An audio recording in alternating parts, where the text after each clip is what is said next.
ایک مزدور سارا دن کام کرتا ہے، سارا دن کام کر کے 200 300 400 روپیہ کماتا ہے، لیکن اگر اسی کو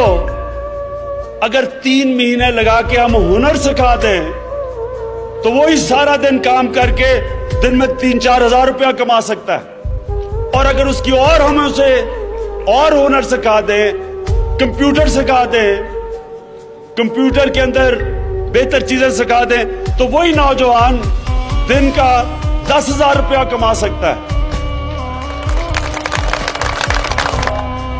کہنے کا مطلب یہ ہے، سنیں ذرا، دیکھیں ہماری طاقت اس ملک کی کہ 60% پاکستانی 30 سال کی عمر سے کم ہے۔ ہماری یہ طاقت ہے اگر ہم انہی نوجوانوں کو تعلیم دے دیں، ان کو ہنر سکھا دیں، سکل ایجوکیشن دے دیں، یہی نوجوان اس ملک کو اٹھا کے کہاں سے کہاں لے جائے گا۔ قبائلی علاقے کے اندر ہماری جو روایتیں ہیں،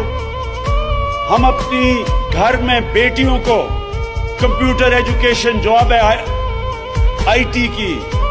انفارمیشن ٹیکنالوجی کی جو انقلاب ہے، ان کو گھر میں اگر ہم کمپیوٹر سکھا دیں، وہ گھر بیٹھے بیٹھے اپنے روزگار